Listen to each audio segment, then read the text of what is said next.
السلام علیکم ورحمۃ اللہ.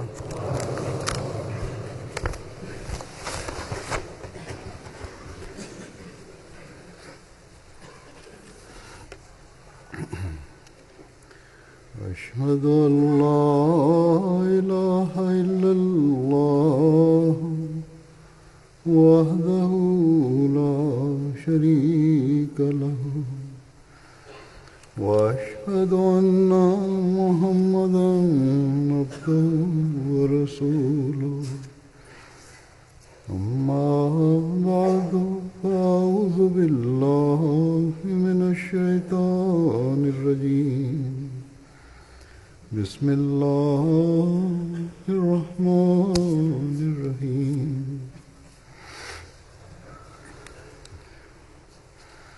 الحمد لله رب العالمين الرحمن الرحيم مالك يوم الدين إياك نعبد وإياك نستعين اهدنا الصراط المستقيم صراط الذين أنعمت عليهم غير المغضوب عليهم ولا الضالين.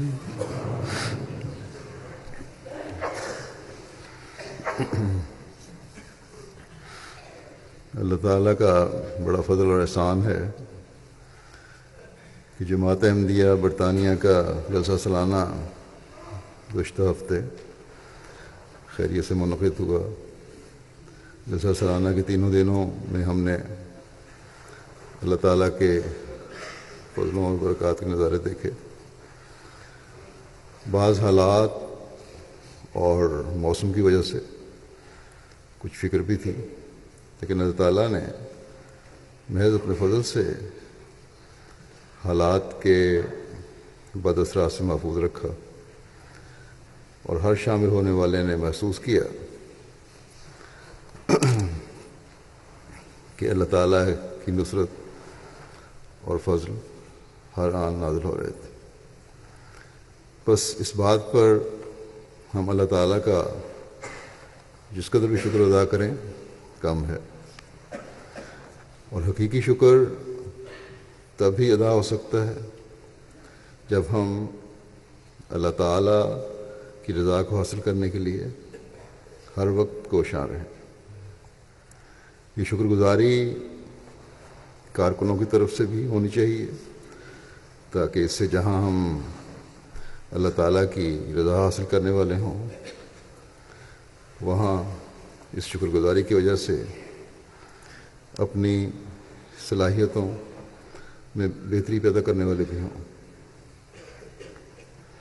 اسی طرح شامل ہونے والوں کو بھی شکر گزار ہونا چاہیے، تاکہ وہ بھی زیادہ سے زیادہ اللہ تعالیٰ کے فضلوں کو جذب کرنے والے بنیں، اور ان کی زندگیوں میں پاک تبدیلیاں پیدا ہوتی چلی جائیں. نیز جو خدمت پر مامور تھے، کارکن تھے، ان کا بھی ان لوگوں کو شکر گزار ہونا چاہیے جو شامل ہوئے. حضرت صلی اللہ علیہ وسلم نے فرمایا ہے کہ جو لوگوں کا یا اللہ تعالیٰ کے خدا تعالیٰ کے بندوں کا شکر گزار نہیں، وہ اللہ تعالیٰ کا بھی شکر ادا نہیں کرتا. بس اس لحاظ سے سب شامل ہونے والوں کو، کام کرنے والوں کا بھی شکر گزار ہونا چاہیے. اسی طرح کام کرنے والوں کو اللہ تعالیٰ کا، جیسا کہ میں نے کہا، ہر لحاظ سے شکر گزار ہونا چاہیے کہ اللہ تعالیٰ نے انہیں حضرت مسیح موعود علیہ الصلوۃ والسلام کے مہمانوں یا دین کی خاطر آنے والے مہمانوں، دینی علم کے حاصل کرنے کے لیے آنے والے مہمانوں کی خدمت کرنے کا موقع عطا فرمایا. اصل میں تو جلسہ سالانہ کے مقاصد میں سے ایک مقصد یہ بھی ہے کہ ایسا بھائی چارہ اور شکر گزاری کے جذبات ایک دوسرے کے لیے پیدا ہوں جو مثالی ہوں۔ اللہ تعالیٰ کے فضل سے یہی محبت، پیار اور بھائی چارے کے جذبات ہیں جن کا اظہار جب ہم اپنوں اور غیروں سے کر رہے ہوں تو یہ چیز ہر آنے والے مہمان کو متاثر کر رہی ہوتی ہے۔ علاوہ علمی اور دینی پروگراموں کے، ہر احمدی کا عملی نمونہ آنے والے غیروں کو بے حد متاثر کر رہا ہوتا ہے، جس کا وہ اظہار کرتے ہیں کہ اسلام کی حقیقی تعلیم کا نمونہ ہمیں جلسے میں نظر آیا، جس سے ہم بڑے متاثر ہوئے۔ چھوٹے بچوں سے لے کر بوڑھوں تک اپنے اپنے دائرے میں غیر معمولی اخلاص کے ساتھ ہر ایک خدمت کر رہا تھا۔ اسی طرح شامل ہونے والے بھی بغیر کسی بے چینی کے اور شر پھیلانے کے جلسے میں خاموشی سے شامل ہو رہے تھے اور پروگراموں سے استفادہ کر رہے تھے۔ اور یہ عملی نمونے کا اظہار دنیا دار کے لیے ایک بہت حیرت انگیز بات ہے۔ آنے والے غیر مہمان جو ہیں اپنے دستورات کا اظہار بھی کرتے رہے ہیں۔ اس وقت میں چند ایک دستورات پیش کروں گا جو انہوں نے اس ماحول کو دیکھ کر بیان کیے اور برملا اس بات کا اظہار کیا کہ اگر یہ اسلام کی تعلیم ہے تو اس تعلیم کے پھیلنے کی دنیا میں ضرورت ہے۔ بینین سے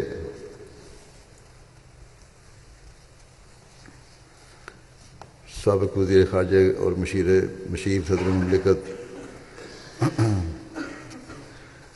مریم بونی جیالو صاحبہ ہیں، اس وقت مشیر بھی ہیں، وہ سینئر وزیر ہیں، کہتی ہیں کہ مجھے اس جلسے کے ذریعے سے جماعت احمدیہ کو گہرائی سے سمجھنے کا موقع ملا۔ میں جلسے کے انتظامات سے بہت متاثر ہوں۔ کارکنان کا انتظامی معیار بہت بلند تھا۔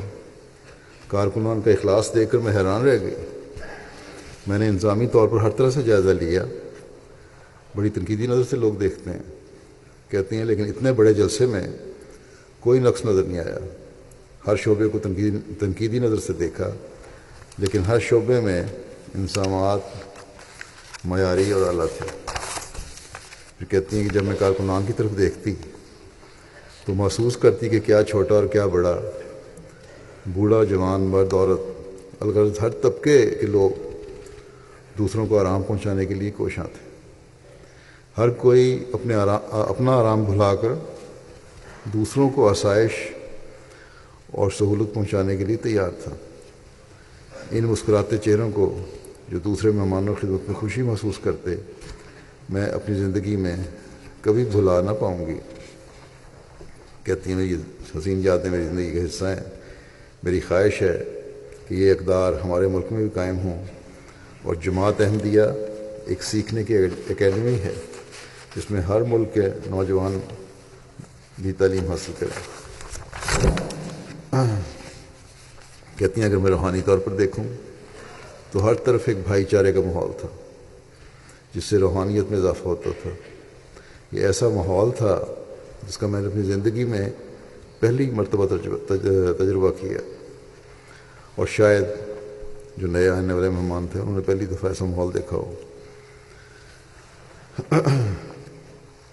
کہتی ہیں، اب میں کہتی ہوں کہ وہ اسلام جو احمدیت پیش کرتی ہے وہی دنیا کو امن دے سکتا ہے، اور دنیا کے مسائل کا حل اسی میں ہے۔ پھر کہتی ہیں کہ امام جماعت کا احمدیہ کا جو عورتوں سے خطاب تھا اس نے سوچ پر گہرے نقوش چھوڑے ہیں۔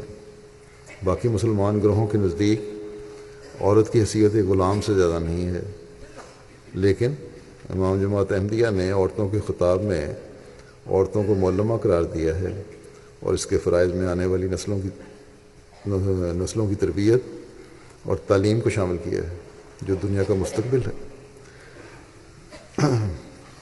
یعنی دنیا کا مستقبل عورتوں کے ہاتھوں میں ہے اور دین کا مستقبل بھی عورتوں کے ہاتھوں میں ہے۔ کہتی ہیں یہ بہت بڑا مقام ہے جو عورتوں کو دیا گیا ہے، اور اسی سے ایک صحت مند اور پرامن معاشرہ کا قیام عمل میں آ سکتا ہے۔ پھر گوئٹے مالا کے نیشنل پارلیمنٹ کی ممبر ایلینا کیلس اپنا تاثرات کا اظہار کیا کہ جلسے میں شمولیت ایک بہت ہی عجیب اور حیران کن تجربہ تھا۔ مذہب اسلام اور جماعت احمدیہ کے بارے میں میرے خیالات میں زبردست تبدیلی پیدا ہوئی ہے۔ میڈیا نے اسلام کے بارے میں بہت ہی غلط اور ہیبت ناک تصور پیدا کیا ہوا ہے کہ اسلام تشدد اور نفرت کی تعلیم دیتا ہے، لیکن ہمیں اس جلسے میں اسلام کی حقیقی پرامن تعلیم کی عملی تصویر دیکھنے کا موقع ملا، اور جماعت احمدیہ کا جو موٹو ہے محبت سب کے لیے نفرت کسی سے نہیں، یہی ایک راستہ ہے جس سے عالمی امن، باہمی محبت اور انصاف دنیا میں قائم ہو سکتا ہے۔ اور کہتی ہیں کہ ہزاروں مہمانوں کی خدمت جو کارکنان کر رہے تھے، یہ ایک عجیب نظارہ تھا۔ پھر عورتوں کی تقریر کا بھی ذکر کیا کہ کس طرح عورت کا مقام ہے اور کس طرح عورت کے ماں کے پاؤں کے نیچے جنت کا ذکر کیا ہوا تقریر میں۔ پھر کہتی ہیں کہ میں نے مردوں کی مارکی کی نسبت عورتوں کی جلسہ گاہ اور مارکی میں زیادہ آرام، سہولت اور آزادی محسوس کی۔ یہ اسلام کی خوبصورت اور حسین تعلیم کی بہترین مثال ہے کہ عورت کی عزت، اس کی حفاظت اور مکمل آزادی کی ضمانت دی جاتی ہے۔ کہتی ہیں کہ اب میں اسلام کی پرامن اور خوبصورت تعلیم کا تصور لے کر واپس جا رہی ہوں۔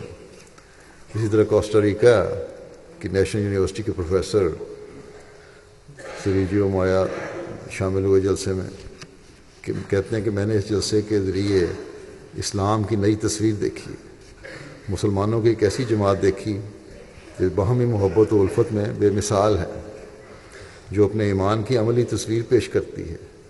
میں واپس جا کر اپنے حلقہ احباب اور طلباء کو بتاؤں گا کہ جماعت احمدیہ اسلام کی حقیقی اور خوبصورت تعلیمات کو عملی طور پر پیش کرتی ہے اور جو حقیقتاً اپنے موٹو پر عمل پیرا ہے۔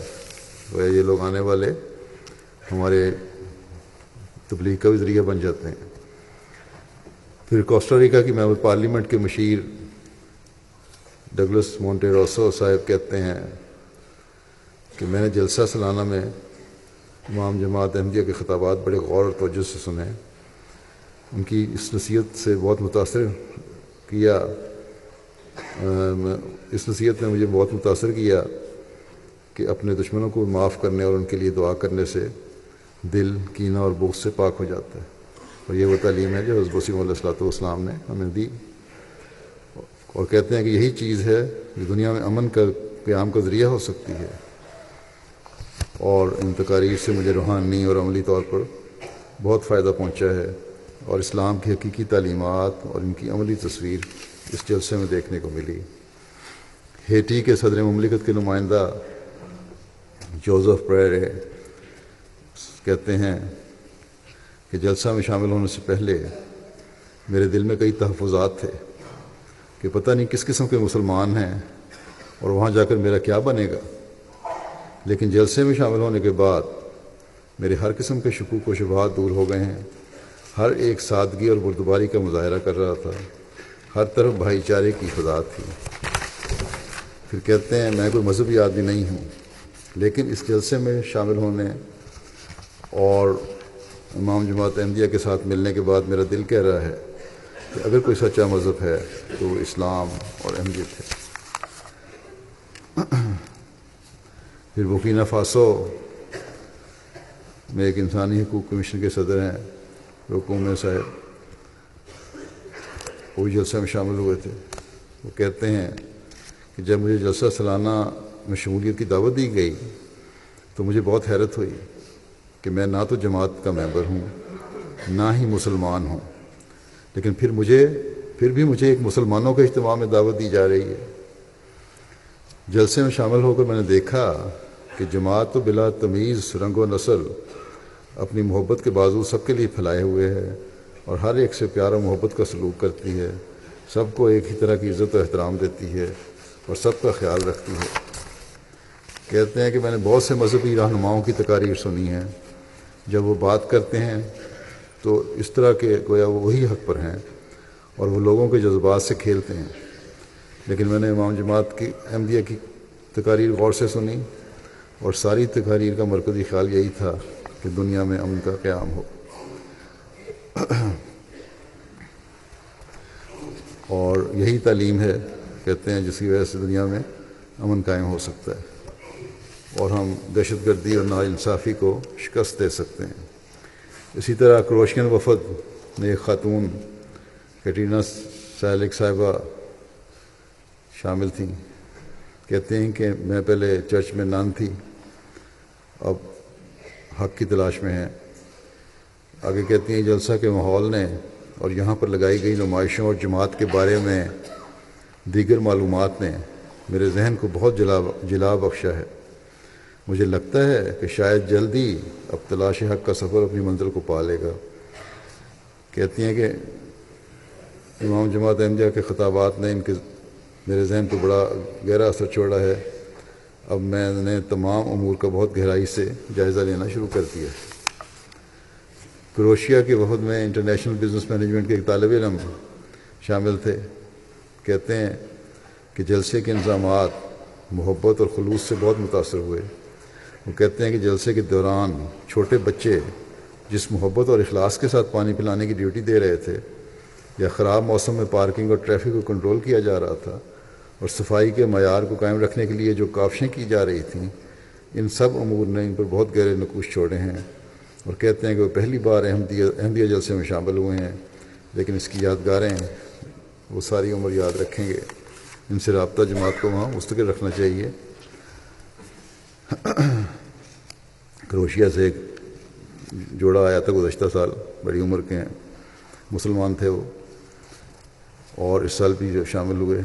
اور پھر مجھے انہوں نے کہا ملاقات میں کہ گزشتہ سال ہم ایک عام مسلمان کی حیثیت سے آئے تھے، شامل ہوئے تھے، اور اس سال ہم احمدی مسلمان کی حیثیت سے جلسے میں شامل ہوئے ہیں.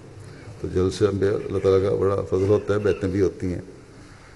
فلپائن سے وہاں کے کانگریس مین سالوادور روجو ویلارو جونیئر جلسے میں شامل ہوئے.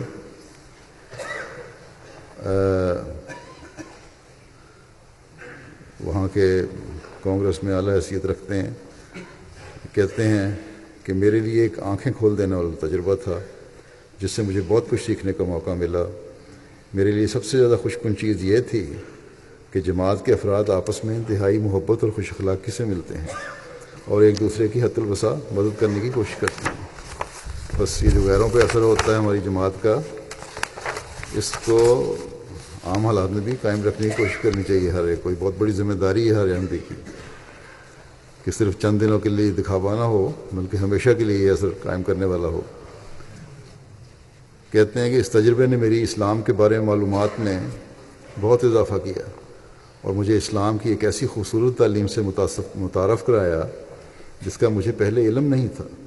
مجھے اس جلسے میں آ کر ہی پتہ چلا کہ اسلام کے بارے میں جو باتیں میڈیا پر اور عام طور پر کہی جاتی ہیں ان کا اسلام سے کوئی تعلق نہیں ہے.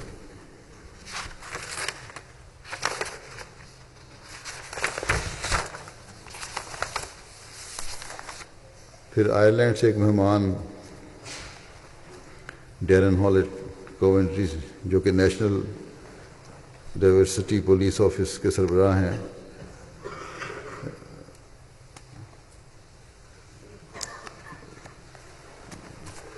کہتے ہیں کہ یہ میرا پہلا جلسہ سالانہ تھا. جلسے کے موقع پر مجھے جماعت احمدیہ کے اولو العزم خدمت گزار اور نیک فطرت احباب کے ساتھ ملنے کا موقع ملا۔ یہ خدمت کارکنوں کی دیکھ کے بڑے متاثر ہوتے ہیں لوگ، جنہوں نے محبت سب کے لیے، نفرت کسی سے نہیں کا صرف لفظی اظہار نہیں کیا، بلکہ ان تمام کارکنان اور شاملین کی بے لوث اور بے نفس اور رضاکارانہ خدمت کے ذریعے سے اس کا برملا عملی اظہار کیا۔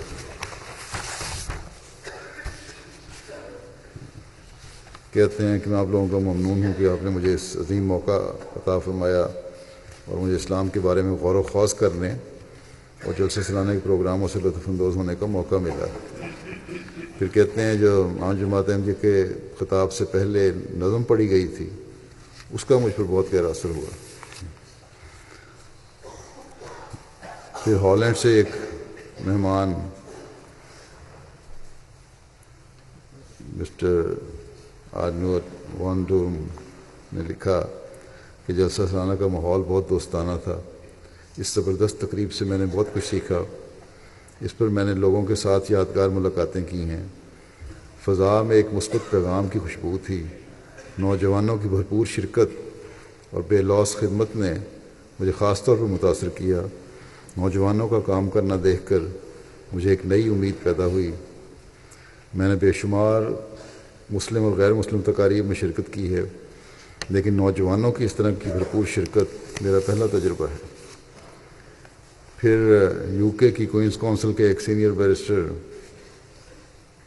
مسٹر ڈیوڈ مارٹن کہتے ہیں، جو میں کہنے جا رہا ہوں میرے الفاظ نہیں بلکہ میرے دل کی آواز ہے۔ میں نے آج تک ایسی تقریب میں شرکت نہیں کی۔ کیا ہی عمدہ لوگ اور خوبصورت جماعت ہے۔ میں اپنی والدہ کی طرف سے اصولی طور پر تو یہودی ہوں، لیکن میں چرچ آف انگلینڈ بھی جاتا رہا ہوں۔ میں پورے یقین سے کہہ سکتا ہوں کہ جلسہ سالانہ جیسا منظر میں نے کبھی نہیں دیکھا۔ کہتے ہیں آپ لوگ اسلام کی کیا ہی خوبصورت تصویر ہیں۔ مجھے حیرانگی ہے کہ بی بی سی والوں کی طرف سے اس جلسے کے بارے میں ابھی تک کوئی ڈاکومنٹری کیوں نہیں بنائی گئی۔ سنا ہے بی بی سی والے بنانے کی کوشش کر رہے ہیں تاکہ لوگوں کو جماعت احمدیہ اور اس کے نظریات و عقائد اور طرز زندگی کے بارے میں آگاہ کیا جائے۔ سیرا لیون کے ایک مہمان اپنے تاثرات کا اظہار کرتے ہیں، عبدالقابہ کارگبو صاحب، کہ میں جلسہ سالانہ کے انتظامات دیکھ کر بے حد متاثر ہوا ہوں۔ اگر میں یہاں نہ آتا اور کوئی مجھے بتاتا کہ اس طرح 37,000 سے زیادہ لوگ ایک جگہ پر 3 دن کے لیے جمع ہوئے اور کسی قسم کی کوئی بدمزگی نہیں ہوئی، تو شاید میں یقین نہ کرتا۔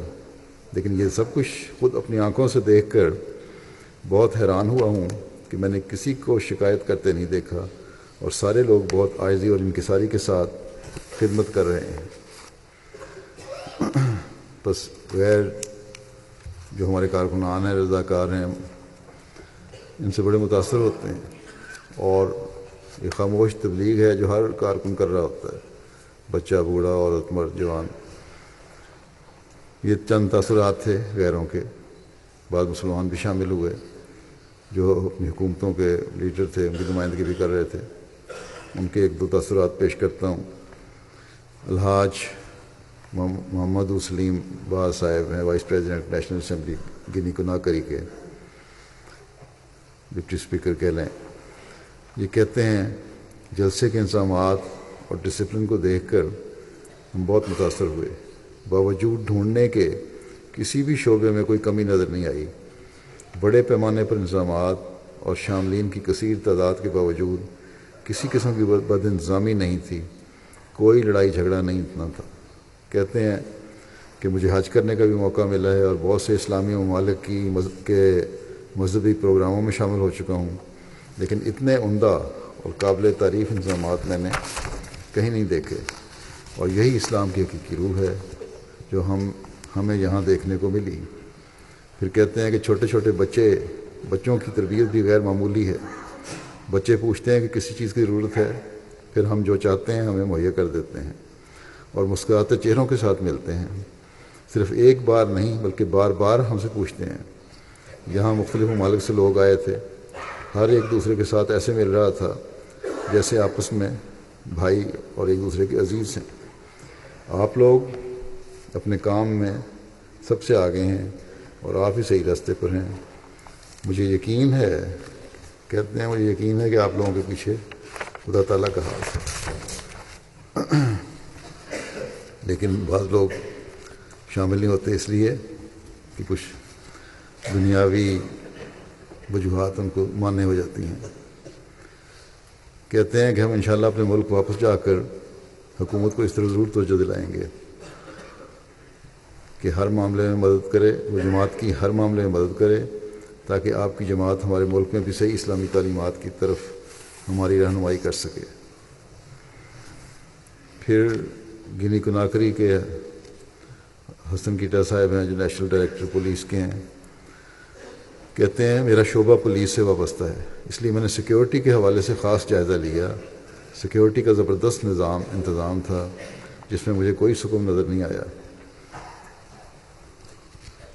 اور کہتے ہیں کہ اب امام جماعت احمدیہ کی تقاریر سننے کے بعد مجھے اپنے آپ مسلمان ہونے پر فخر محسوس ہونے لگا.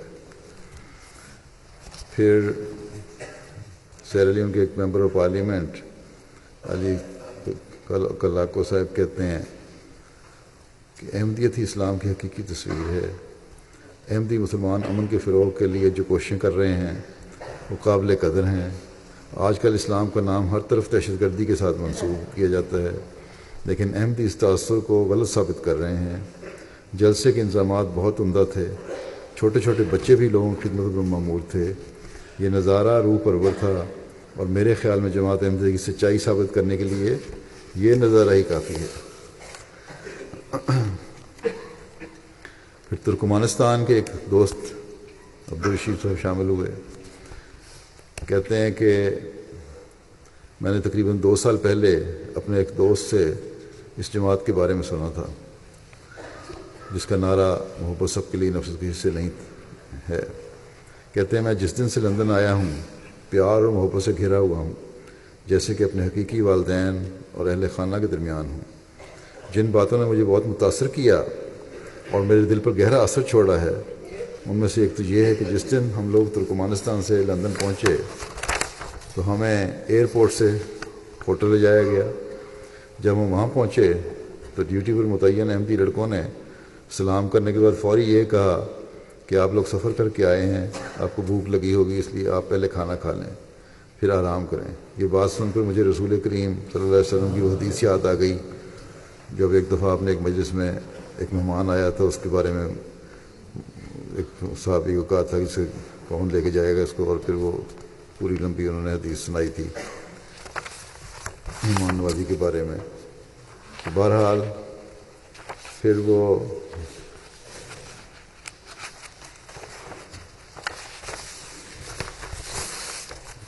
کہتے ہیں کہ جلسہ میں شامل ہو کر مجھے یہ بات سمجھ آ گئی ہے کہ میں نے اپنی تمام زندگی اللہ تعالیٰ کی تلاش میں گزاری، لیکن اللہ تعالیٰ کو صرف یہاں آ کر ہی پایا ہے. مجھے اللہ تعالیٰ کے فضل سے عالمی بیعت کی عظیم الشان تقریب میں شامل ہو کر بیعت کرنے کی توفیق ملی. یہاں آئے تھے، بیعت بھی کر لی انہوں نے.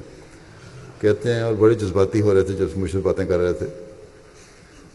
کہتے ہیں جس وقت میں بیعت کر رہا تھا تو میری آنکھوں سے آنسو جاری تھے، اور یہ وہ آنسو ہیں جو میرے والد کی وفات پر بھی نہ نکل سکے. یہ آنسو بظاہر لگتا تھا کہ شاید بغیر کسی وجہ کے ہیں، لیکن بعد میں مجھے سمجھ آئی کہ زمین پر اب ایک ایسی امید پیدا ہو گئی ہے اور لاکھوں لوگوں کی ایک ایسی جماعت پیدا ہو گئی ہے جو اپنی ذات میں بے نظیر ہے، اور یہ جماعت اپنے عمل سے ہر ایک مشکل اور آفت کو دنیا سے دور و پاک کرنے کے لیے ہر قربانی دینے کے لیے تیار ہے. پھر بعض مابعین جب محبت پیار اور بھائی چارے کے نظارے دیکھتے ہیں تو ان کے ایمان میں مزید اضافہ ہوتا ہے. جمیکا سے شامل ہونے والی ایک نوبائے خاتون ونسن ولیم صاحبہ کہتی ہیں کہ جلسہ سالانہ میں امام خلیفہ المسیح کی تقاریر اور بالخصوص عالمی بیعت ایک بہت جذباتی تجربہ تھا. کہتی ہیں جب مجھے پتہ چلا کہ یہاں پر بہت سارے کارکنان رضاکارانہ طور پر خدمت کرتے ہیں تو مجھے خیال آیا کہ ان کارکنان کی تربیت کے لیے جماعت کو بہت سی مشکلیں درپیش ہوں گی. لیکن جب میں نے ان کارکنان کو بے لوث خدمت کرتے دیکھا تو مجھے احساس ہوا کہ یہ ایک الہی جماعت ہے اور خلیفہ وقت کو براہ راست اللہ تعالیٰ سے تائید و نصرت حاصل ہے۔ بالخصوص کار پارک میں کہتی ہیں، میں خدمت کرنے والے خدام کو اپنے فرائض موسم کی خرابی کے باوجود دلجوئی سے سر انجام دیتے دیکھ کر ورطہ حالت میں پڑ گئی، اور یہ نظارہ میں نے اپنی ساری زندگی میں پہلے کبھی نہیں دیکھا تھا۔ آوی کوسٹ سے ایک شہر کے میئر زراکیہ دوپے زوجے صاحب آئے، کہتے ہیں میں نے جب اسلام احمدیت قبول کیا تو لوگوں سے بہت منفی باتیں سننے کو ملی۔ مجھے اسلام کا بہت زیادہ علم تو نہیں تھا، اس لیے میں بہت پریشان ہوا کہ میں کس طرح جج کر سکتا ہوں کہ احمدی مسلمان ہیں یا نہیں۔ بہرحال کہتے ہیں مجھے خیال آتا کہ میں نے کہیں جماعت میں شامل ہو کر کوئی گناہ تو نہیں کر لیا۔ چنانچہ جب میں نے جماعت کے ساتھ رابطہ کیا تو انہوں نے مجھے جلسہ سالانہ میں شمولیت کی دعوت دی کہ وہاں پر جماعت کو قریب سے دیکھنے جا کے۔ کہتے ہیں جب میں یہاں آیا تو میں نے اسلام کی اصل تصویر دیکھی۔ خلیفہ وقت کی ہر تقریر اللہ اور اس کے رسول کے نام سے شروع ہوتی اور اللہ اور اس کے رسول کے نام پر ہی ختم ہوتی۔ پھر جلسہ سالانہ کا ماحول دیکھ کر مجھے میرے سوالوں کا جواب مل گیا کہ احمدی مسلمان ہیں یا نہیں۔ اب میں فخر سے کہہ سکتا ہوں کہ جو کام مجھ سے ہوا وہ بالکل ٹھیک تھا۔ احمدی ہی حقیقی مسلمان ہیں، اور میں اس بات پر مطمئن ہوں احمدیوں کے تمام کام قرآن اور حضرت محمد مصطفیٰ صلی اللہ علیہ وسلم کے حکموں کے مطابق ہیں۔ بیلیز کے دارالحکومت بیلموپان کے میئر خالد بلائل صاحب بھی جلسہ میں شامل ہوئے۔ کہتے ہیں جلسہ میں شمولیت بہت ہی عمدہ تجربہ تھا۔ ایسا لگ رہا تھا کہ جماعت کا ہر ایک شخص میری ہی خدمت میں لگا ہوا ہے۔ اس تجربے سے میرے دل میں اسلام کو سیکھنے کے لیے بہت دلچسپی پیدا ہوئی۔ یہاں سے میں اخوت اور بھائی چارے کا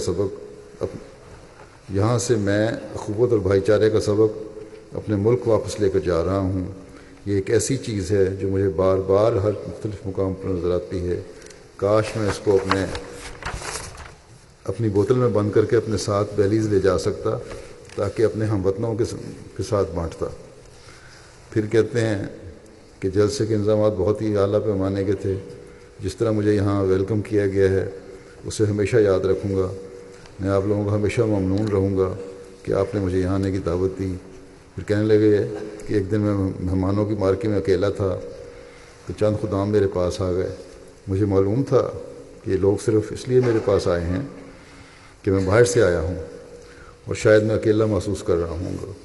اس بات نے میرے دل پر بہت گہرا اثر کیا کہ یہاں نوجوانوں کو اس بات کا بھی احساس ہے کہ ہم نے اپنے مہمانوں کے ساتھ کیسے پیش آنا ہے۔ پھر عالمی بیعت کا بھی غیروں پر اثر پڑتا ہے۔ ایک تو میں نے پہلے بیان کیا، ایک اور واقعہ ہے۔ کروشین پارلیمنٹ کے ممبر اسمبلی جلسے میں شامل ہوئے۔ عالمی بیعت کے حوالے سے انہوں نے بتایا کہ مسٹر کووک ڈومانگوج نام ہے ان کا، کہتے ہیں کہ عالمی بیعت کی تقریب نے مجھے بہت ہی متاثر کیا۔ میں عیسائی مذہب کی فیتھ ریکنفرمیشن کی تقریب میں متعدد مرتبہ شامل ہوا ہوں، لیکن جو جذبات، خلوص اور مذہب سے وفاداری کا عزم جماعت احمدیہ کی عالمی بیعت میں دیکھا ہے وہ ایک عجیب و غریب اور حیرت انگیز تجربہ تھا جس کو میں ساری عمر یاد رکھوں گا۔ پھر ایک مصری ہیں ڈاکٹر ہانی رشوان صاحب، کہتے ہیں کہ وہ عالمی بیعت کے وقت جلسہ گاہ میں داخل ہوئے اور لوگوں کی قطاریں جو جلسہ گاہ سے باہر دور دور تک پھیلی ہوئی تھیں دیکھ کر بہت متاثر اور حیران ہوئے۔ کہتے ہیں ہمارے ملک مصر میں اس طرح کا نظم و ضبط ناممکن ہے۔ ان کے جذبات اس قدر بھر گئے کہ وہ بیعت کے وقت قطار میں شامل ہو گئے اور استغفار اور عربی کلمات جو تھے وہ دہرانے لگے، لیکن دہرائے تھے انہوں نے، اس کا مطلب یہ نہیں کہ انہوں نے بیعت کر لی، صرف ایک جذباتی حالت ہی ان کی اس وقت اتاری ہوئی، لیکن انہوں نے یہ کہا ہے کہ بہرحال اب اس طرف غور کریں گے۔ پریس کی بھی توجہ پیدا ہوئی ہے۔ جلسہ کے ماحول سے متاثر ہو کر پریس بھی اب بہت ساری اسلام کے بارے میں صحیح خبریں دینے پر مجبور ہیں. فرانسیسی اخبار لبریشن کے جرنلسٹ ہیں یہ سونیا ڈیلے سالے اپنے تاثرات بیان کہتی ہیں جب میں یہاں پہنچی تو پہلے مجھے پریشانی ہوئی کہ یہاں پر عورتوں اور مردوں کو علیحدہ علیحدہ رکھا گیا ہے، لیکن پھر جب میں نے جلسہ گاہ کا وزٹ کیا تو دیکھا کہ عورتوں کے بجائے مرد کھانا بنا رہے ہیں. پھر عورتوں والے حصے میں وقت گزارا تو مجھے پتہ چلا کہ عورتوں کی علیحدہ انضام کی وجہ سے عورتیں زیادہ آزاد تھیں، اور سب سے بڑھ کر عورتوں کو مکمل خود مختاری حاصل تھی اور وہ ہر کام اپنی مرضی سے کر رہی تھی. بس ہمارے یہاں رہنے والی جو بعض بچیاں پڑھائی کے نام پر اور آزادی کے نام پر سمجھتی ہیں کہ ہم پہ ظلم ہو رہا ہے، ان کو سوچنا چاہیے کہ غیروں کو بھی ہمارا ماحول ہی پسند آتا ہے. پھر بولیویا کے نیشنل نیوز چینل کے ایک جرنلسٹ نے اپنے تاثرات بیان کرتے ہوئے کہا کہ مغرب کے نزدیک اسلام عورتوں کو پیچھے رکھتا ہے اور ان کی کوئی حیثیت نہیں ہے، لیکن میں نے یہاں دیکھا کہ امام جماعت احمدیہ تو اعلیٰ کامیابیاں حاصل کرنے والی خواتین کو انعامات دے رہے ہیں اور ہر ایک عورت کو انفرادی حیثیت سے پکارا جا رہا ہے. تو میرے دل میں شدید خواہش پیدا ہوئی کہ میں واپس جا کر اپنے اخبار میں اس حوالے سے ضرور لکھوں گا، کیا دنیا میں کبھی کسی رہنما نے صرف عورتوں کو مخاطب کر کے خطاب کیا ہے؟ کبھی نہیں. پھر ایک صحافی خاتون عالمی بیعت کے موقع پر بیعت کے الفاظ ساتھ ساتھ دہرانے لگ گئیں. اسے پوچھنے پر کہنے لگیں کہ مجھے نہیں پتا کہ اس وقت مجھے کیا ہو گیا تھا، لیکن میری زندگی میں اس قسم کا احساس اور جذبات پہلے کبھی نہیں آئے، اور میں بے اختیار یہ الفاظ دہراتی چلی گئی. پہلے میں سمجھتی تھی کہ اس قسم کی تقریبات میں جذبات کو ابھارنے کے لیے میوزک کا ہونا بھی ضروری ہے. کہتی میوزک کے بغیر تو جذبات ابھر ہی نہیں سکتے، لیکن اب مجھے پتہ چلا کہ عالمی بیعت کے دوران یہ جذبات تو احمدیوں کے دل سے براہ راست نکل رہے تھے اور کسی قسم کے میوزک کی یہاں ضرورت نہیں تھی. بولیویا سے ایک صحافی کارلوس جیمیز ریاض صاحب ہیں، کہتے ہیں جس بات نے مجھے جماعت احمدیہ کے بارے میں سب سے زیادہ متاثر کیا وہ جماعت احمدیہ کا امن کے قیام کے لیے جوش اور اس کے لیے کوششیں ہیں. یہ ایک ایسا پیغام ہے جو آج کے دور میں بہت زیادہ اہم اور ضروری ہے. اسی طرح جماعت احمدیہ کی مختلف اقوام اور مختلف تہذیبوں کے افراد کو مذہب اسلام کی اصل بنیادوں پر جمع کرنے کی خواہش بھی قابل تحسین ہے. پھر کہتے ہیں یہ امر بھی میرے لیے ایک خاص تعجب کا حامل تھا کہ اتنا وسیع اور عریض انتظام محض رضاکاروں کی مدد سے کیا جاتا ہے. اس سے پتہ چلتا ہے کہ کوئی کام بھی کتنا مشکل کیوں نہ ہو، وہ ایمان، خلوص اور بے غرض محنت سے حاصل کیا جا سکتا ہے. پھر کہتے ہیں کہ امام جماعت احمدیہ نے مرد اور عورت کے حقوق و فرائض کے بارے میں تقریر کی، اس سے میرے بہت سے شبہات دور ہوئے.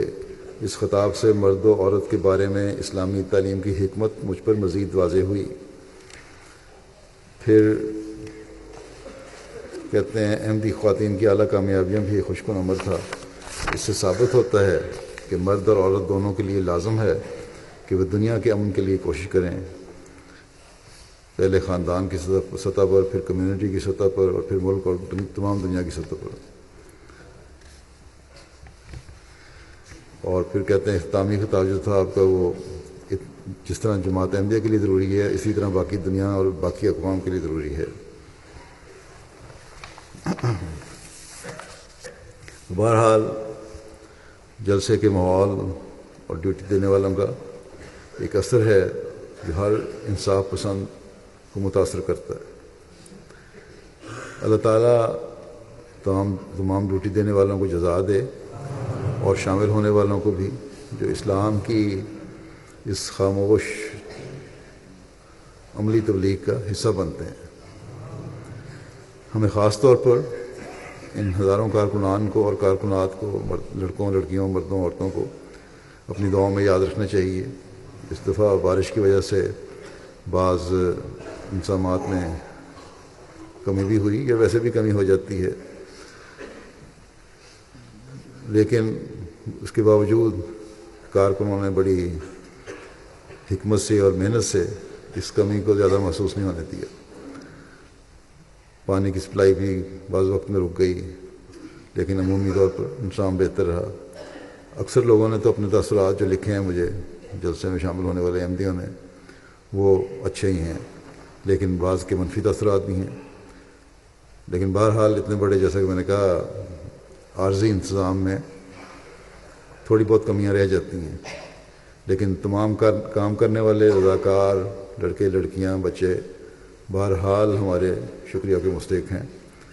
اور انتظامیہ کو بھی میں کہوں گا، جو بعض لوگوں کی طرف سے آئی ہوئی شکایتیں ہیں یا توجہ طلب باتیں ہیں، وہ بھجوا رہا ہوں ان کو، اس کو اپنی کتاب میں، لال کتاب میں نوٹ کریں اور آئندہ مزید بہتری پیدا کرنے کی کوشش کریں.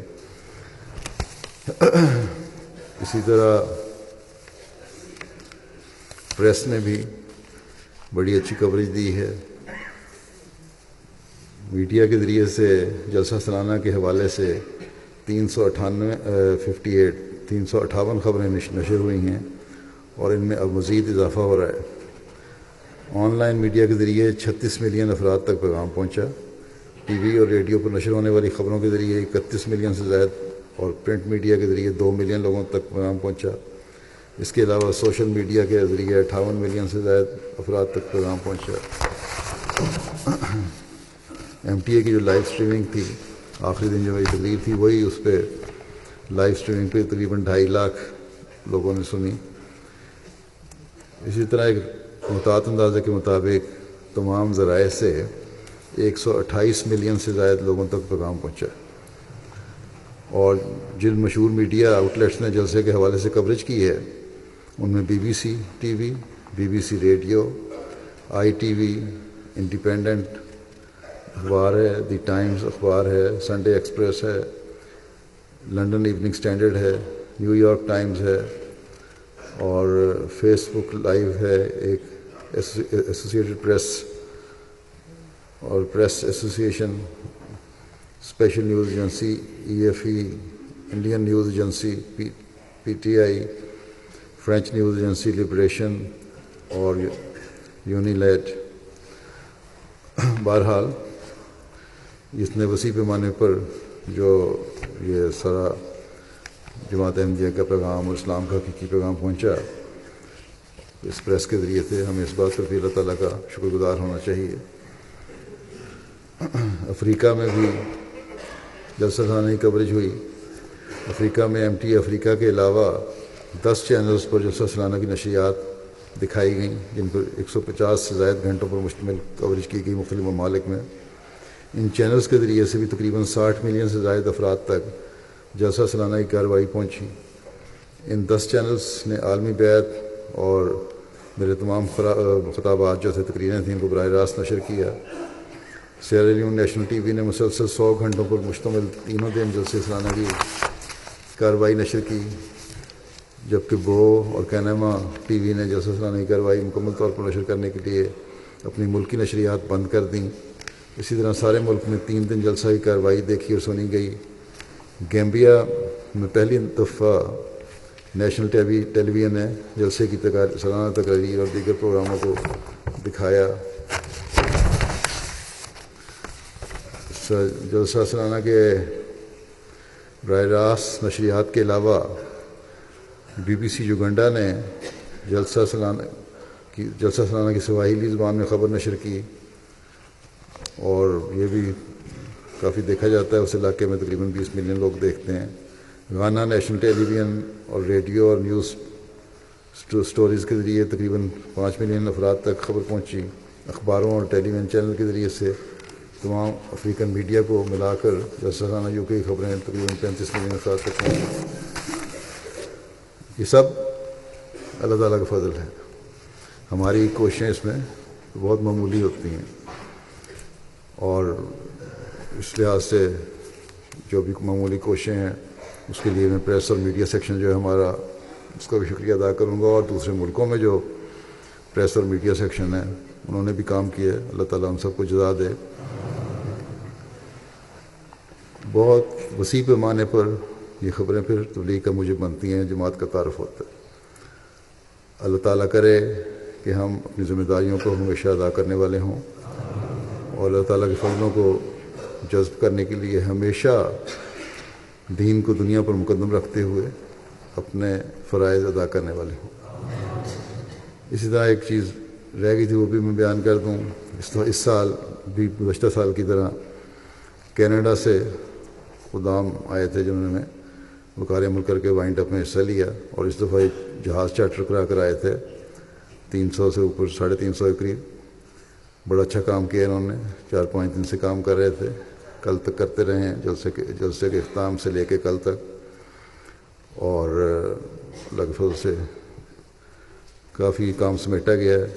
جو تھوڑا بہت رہ گیا ہے وہ آج سے پھر یو کے خدام کل سے ہی بلکہ شروع ہو گئے ہیں، وہ کر رہے ہیں۔ اللہ تعالیٰ ان سب کو جزا دے۔ اور کینیڈا کے جو خدام ہیں مجھے امید ہے کہ جلسے سے پہلے آ گئے تھے، انہوں نے جلسہ سنا ہوگا، اور اگر نہیں سنا تو بڑا غلط کیا ہے کہ آئندہ اگر آنا ہے تو جلسے کے 3 دنوں میں جلسہ سنیں اور پھر اپنے وائنڈ اپ کے پروگرام میں حصہ لیں۔ اللہ تعالیٰ سب کو جزا دے، کام کرنے والوں کو، کارکنات کو، اور ہمیں بھی اس جلسے میں جو ہمیں سیکھنے کا موقع ملا ہے اس کو اپنی زندگیوں کا حصہ بنانے کی توفیق عطا فرمائے۔ نمازوں کے بعد میں کچھ جنازہ غائب پڑھاؤں گا۔ ایک جنازہ ہے کرما صاحبزادی ذکیہ بیگم صاحبہ کا، جو کرنل مرزا داؤد احمد صاحب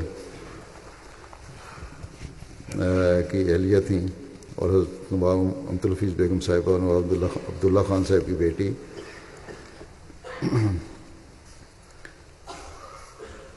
اور 23 جولائی کو یہ رات کو طاہر ہارٹ انسٹیٹیوٹ میں 94 سال کی عمر میں وفات پا گئیں۔ انا للہ و انا الیہ راجعون۔ کرم صاحب کرنل مرزا داؤد احمد صاحب جن کی اہلیہ تھیں حضرت مرزا شریف احمد صاحب کے بیٹے تھے۔ اس طرح یہ حضرت مسیح علیہ الصلوۃ والسلام کی نواسی بھی تھیں اور آپ کے پوتے کی اہلیہ بھی۔ گزشتہ 3-4 سال سے کافی بیمار تھیں، اور اب گزشتہ چند ماہ سے بلکہ ہسپتال میں داخل تھیں۔ اللہ تعالیٰ کے فضل سے موسیت تھیں، بڑی پرانی ان کی وصیت تھی۔ ان کے 5 بیٹیاں تھیں ان کی اولاد۔ امت شافی صاحبہ، مکرم محمود احمد خان صاحب کی اہلیہ، جو یہ بھی حضرت نواب مبارکہ بیگم صاحبہ کے پوتے تھے۔ اسی طرح امت الناصر، ان کے میاں سے شاہد احمد تھے۔ امت المصور یہ ڈاکٹر نوری کی اہلیہ ہیں، اور امت المعز ہیں یہ منظور الرحمان امریکہ میں ان کی اہلیہ ہیں، اور امت النصیر نگت راجہ عبد الملک صاحب کی اہلیہ ہیں۔ اللہ تعالیٰ ان کے بچوں کو بھی نیکی اور تقوی میں بڑھنے کی توفیق عطا فرمائے، اور اپنے آباء و اجداد کے نیکیوں کو جاری رکھنے کی توفیق عطا فرمائے۔ محترمہ ذکیہ بیگم صاحبہ کراچی میں محمد علی سوسائٹی کی صدر لجنہ کے طور پر بھی خدمت کی توفیق پاتی رہیں۔ کوہاٹ میں قیام کے دوران بھی لجنہ کاموں میں حصہ لینے کی توفیق ملی۔ نواب امت الحفیظ بیگم صاحبہ نے ایک مضمون اپنے بچوں کے بارے میں جو لکھا، اس میں ان کی بہت تعریف کی کہ غیر معمولی طور پر یہ، خاص طور پر جب نواب عبداللہ خان صاحب فوت ہو گئے تو اپنی والدہ کی انہوں نے غیر معمولی خدمت کی، اس کا بڑا ذکر کیا انہوں نے۔ ڈاکٹر نوری صاحب بھی لکھتے ہیں کہ مہمان نوازی کی صفتیں بڑی نمایاں تھی، اور بلا امتیاز ہر ایک کو مہمان نوازی کرتی تھیں، ہر ایک کی، اور خوش آمدید کہتی تھیں۔ اسی طرح ڈاکٹر نوری صاحب کہتے ہیں کہ جب میں نے وقف کیا ریٹائرمنٹ کے بعد، تو مجھے انہوں نے کہا کہ میری خواہش تھی کہ کوئی بیٹا ہوتا تو وقف کرتی، اور تمہارے وقف سے میری یہ خواہش بھی پوری ہو گئی۔ دوسرا جنازہ ہے، اللہ تعالیٰ ان کے درجات بلند فرمائے اور مغفرت الرحم کا سلوک فرمائے۔ دوسرا جنازہ ہے مکرم طارق مسعود صاحب مربی سلسلہ کا۔ یہ نظارت الصلاح و شاد میں مرکزیہ میں مربی تھے، مکرم مسعود احمد طاہر صاحب کے بیٹے۔ 24 جولائی کو 27 سال کی عمر میں روا میں بجلی کا کرنٹ لگنے سے وفات پا گئے. انا للہ و انا الیہ راجعون. ان کے خاندان میں احمدیت ان کے پردادا مکرم مہر بخش صاحب کے ذریعے سے آئی تھی. راجوری کشمیر سے تعلق رکھتے تھے. مہر بخش صاحب 1920 میں خلیفہ مسیح ثانی کے ہاتھوں بیعت کر کے احمدیت میں داخل ہوئے تھے. اور طارق مسعود صاحب نے تعلیم اسلام ہائی اسکول سے تعلیم 2007 میں میٹرک پاس کرنے کے بعد جامعہ میں تعلیم حاصل کی. اور 2016 میں ایف اے کا امتحان بھی دیا. 2014 میں جامعہ پاس کیا. بڑے نوجوان مربی تھے لیکن نہایت مخلص، شریف الطبع، والدین کا خیال رکھنے والے، دوستوں کا خیال رکھنے والے، غریب پرور. اپنے معمولی الاؤنس سے بھی بہت سے غریبوں نے بعد میں بتایا کہ ان کی مدد کیا کرتے تھے. ان کی شادی ہونے والی تھی 3-4 دن کے بعد، لیکن اس سے پہلے ہی اللہ تعالیٰ نے اپنے پاس بلا لیا. اللہ تعالیٰ کی درجات بلند کرے، مغفرت و رحم کا سلوک فرمائے. مرحوم موسی تھے. ان کے پسماندگان میں ان کے والدین کے علاوہ 3 بھائی مکرم اشفاق مظفر صاحب، سرفراز احمد جاوید صاحب، عطاء الرحیم صاحب اور ایک ہمشیرہ فوزیہ مسعود صاحبہ ہیں. ان کی والدہ لکھتی ہیں کہ چندوں میں بڑھ چڑھ کر نہ صرف حصہ لیتے بلکہ ہمیں بھی تلقین کرتے کہ چندوں میں حصہ لیا کریں. ان کے والد بیان کرتے ہیں کہ خلافت سے بے انتہا محبت رکھنے والا تھا، بہت ہی نیک انسان تھا. نماز باجماعت کی ہمیشہ سے عادت رہی، مربی بننے سے پہلے بھی. اہل خانہ کو بھی نمازوں کی تلقین کرتے رہتے تھے. فجر کی نماز کے بعد کہتے ہیں آ کر باقاعدگی سے قرآن کریم کی تلاوت کیا کرتے تھے، اور انہیں دیکھ کر ہمیں ابھی اپنی کمزوریوں پر شرمندگی ہوتی تھی. اور بہت فرما بردار بیٹا تھا، بہت محبت سے پیش آنے والا، گھر والوں سے، ماں باپ سے کبھی اختلاف نہیں کیا. اختلاف ہو بھی تو بڑے تحمل سے سمجھایا کرتا تھا. خلافت کے خاطر ان کے لیے ایک بڑی غیرت رکھنے والے تھے. کہیں بھی اگر کوئی ایسی بات کرتا جو نظام جماعت یا خلافت کے منصب کے خلاف ہوتی تو فوری طور پر ان کو روکتا، اور اگر وہ نہ روکتے پھر اس مجلس سے اٹھ کے چلے جاتے. اللہ تعالیٰ ان کے درجات بلند فرمائے اور ان کے والدین کو بھی صبر اور حوصلہ عطا فرمائے. تیسرا جنازہ ہے مکرم شکیل احمد منیر صاحب کا، جو سابق مشنری انچارج تھے آسٹریلیا کے اور اس وقت کراچی میں تھے. 31 جولائی کو 85 سال کی عمر میں ان کی وفات ہوئی. انا للہ و انا الیہ راجعون. ان کو قرآن کریم کا ماوری زبان میں ترجمہ کرنے کی توفیق بھی ملی. مونگیر انڈیا کے رہنے والے تھے، بہار، صوبہ بہار کے. آپ کے والد صاحب حکیم خلیل احمد صاحب بہار کے ابتدائی احمدیوں میں سے تھے، جنہوں نے 1906 میں حضرت مسیح علیہ السلام کی بیعت کی تھی، لیکن دستی بیعت نہیں کر سکے. اور ان کے والد صاحب کو بھی قادیان میں نادر تعلیم کے طور پر 10 سال خدمت کی توفیق ملی. مکرم شکیل منیر صاحب نے ابتدائی تعلیم اسلام کالج قادیان اور لاہور سے حاصل کی. پھر ڈھاکہ سے ایم ایس سی فزکس کی ڈگری حاصل کی. پھر تعلیم کے شعبے سے منسلک ہو گئے. ملازمت کا لمبا عرصہ مغربی افریقہ کے ممالک میں گزارا. اس دوران خدمت دین بھی بجا لاتے رہے. نائجیریا کی فیڈرل منسٹری آف ایجوکیشن میں چیف ایجوکیشن آفیسر کے طور پر بھی کام کیا. احمدیہ مشن واری نائجیریا میں کی مشرقی ریاستوں کے 8 سال تک ریجنل صدر رہے. اور انہوں نے اور ان کی اہلیہ نے نصرت جہاں اکیڈمی واہ کا آغاز کیا، اور جو نصرت جہاں اسکیم کے تحت بننے والا، جاری ہونے والا پہلا اسکول تھا، کالج تھا، پہلا ادارہ تھا. آپ کو تبلیغ کا ہی بڑا شوق تھا. 2 نہایت کامیاب بین المذاہب سمپوزیم کا بھی انعقاد کروایا نائجیریا میں. آپ نے اس قیام کے دوران آپ نے اسلام اور عیسائیت پر کئی کتابیں بھی لکھیں. بعض کتابیں ان کی ہیں جو انہوں نے لکھی: اسلام ان Spain, Shroud and other discoveries about Jesus, the Reform, تعلیم اسلام کورس بک, اور نائجیریا میں ایک مشن ہاؤس بھی انہوں نے بنوایا اپنے خرچ پر. ایک رویا کے نتیجے میں انہوں نے پھر اپنے آپ کو وقف کے لیے پیش کر دیا. اصلی موسی رابع نے ان کا وقف منظور فرمایا اور آسٹریلیا کا پہلا امیر و مشنری انچارج ان کو مقرر فرمایا. چنانچہ 5 جولائی 1985 کو آسٹریلیا تشریف لے گئے. آسٹریلیا میں ان کے لیے ویزا لینے کی مشکلات تھیں, مسلمان ممالک کو ویزا نہیں دیتے تھے.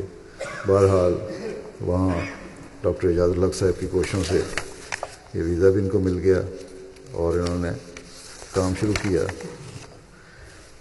مسجد بیت الہدا جو ہے آسٹریلیا کی, بڑی خوبصورت مسجد ہے. اس کی تعمیر میں ان کا بہت ہاتھ ہے. 30 ستمبر 1983 کو اس مسجد کا سنگ بنیاد اصلی موسی رابع نے رکھا تھا. پھر اس کی تعمیر باوجود مالی حالات اچھے نہ ہونے کے بڑی محنت سے انہوں نے کروائی. وقار عمل کے ذریعے سے بہت سے کام کیے, خود وقار عمل کیے, بلکہ کام کے دوران ایک دفعہ سیڑھی سے گر گئے, ان کی بازو کی ہڈی بھی ٹوٹ گئی, لیکن پھر بھی انہوں نے مسجد کی تعمیر کا کام جاری رکھا اور ایک بہت خوبصورت اور بڑی مسجد وہاں بن گئی ہے. خود اس وقت جہاں پہ یہ گئے ہیں تو وہاں جگہ کوئی نہیں تھی. ایک ٹین کا شیڈ تھا جہاں زمین خریدی تھی جماعت نے. اس شیڈ میں ہی دونوں میاں بیوی کہ ایک حصے میں نماز ہوتی تھی اور دوسرے حصے میں ٹین کی چھت کے ڈال کے اور کپڑے کی چھت ڈال کے یہ رہتے رہے اور انہوں نے گزارا کیا اور بڑی قربانی کی وہاں. 1991 میں پھر ان کی تقرری نائجیریا میں ہوئی اور الارو میں بطور پرنسپل جامعہ احمدیہ خدمت بجا لاتے رہے. 1989 میں جماعت احمدیہ کی جب 100 سال جوبلی ہوئی ہے, 7 سالہ جوبلی جماعت کی 89 میں, اس وقت قرآن کریم کی منتخب آیات کا دنیا کی 100 زبانوں میں ترجمہ کرنے کی تحریک کی تھی اس کے موسی رابع نے. آسٹریلیا کے ذمہ موری زبان کا ترجمہ سونپا گیا تھا. اس جو ترجمہ کروایا گیا اس وقت, اس کا معیار جب دیکھا گیا تو وہ اچھا نہیں تھا, بلکہ بسم اللہ الرحمن الرحیم کا ترجمہ وہ کہتے ہیں انہوں نے جسے کروایا گیا تھا موری سے, اس نے لکھا ہوتا ہے ان دی نیم آف جیسس. تو اس کو انہوں نے کہا اس لیے موسی رابع کو یہ ترجمہ تو صحیح نہیں ہے. پھر انہوں نے خود زبان سیکھی, اس بڑھاپے میں بڑی عمر میں زبان بھی سیکھی اور ترجمہ مکمل کیا. اور 2013 میں جب میں وہاں نیوزی لینڈ گیا ہوں تو وہاں موری قرآن کریم کا ترجمہ مکمل طور پر وہاں کے موری بادشاہ کو پیش کیا گیا اور اس تقریب میں بھی شامل تھے. بڑے عاجز انسان اور بے نفس انسان تھے. کوئی نہ علمی بڑائی کا احساس تھا, نہ یہ احساس کہ میں نے قرآن شریف میں ترجمہ کیا ہے تو میرا کوئی مقام ہونا چاہیے. دنیا بھی انہوں نے کافی کمائی اور بغیر الاؤنس کے یہ مشنری کا کام انجام دیتے رہے. اللہ تعالیٰ ان کو بری کے رحمت کرے اور ان کے درجات بلند فرمائے, ان کی اہلیہ ان کو بھی صبر و حوصلہ عطا فرمائے. آئندہ بھی اللہ تعالیٰ ہمیں قربانی کرنے والے ایسے مشنری دیتا رہے جو ہر لحاظ سے بے نفس اور عاجز ہوں.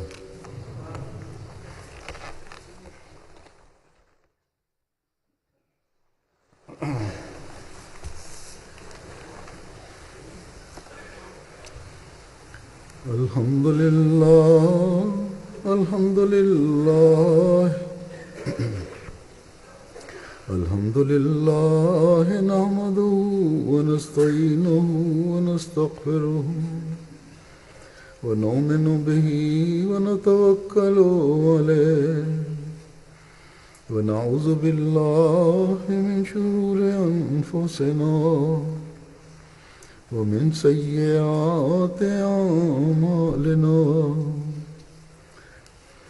من يهده الله فلا مضل له ومن يضلل فلا هادي له ونشهد أن لا إله إلا الله ونشهد أن محمدا عبده ورسوله عباد الله رحمكم الله إن الله يأمر بالعدل والإحسان وإيتاء ذي القربى وينهى عن الفحشاء والمنكر والبغي يعظكم لعلكم تذكرون اذكروا الله يذكركم وادعوه يستجب لكم ولذكر الله أكبر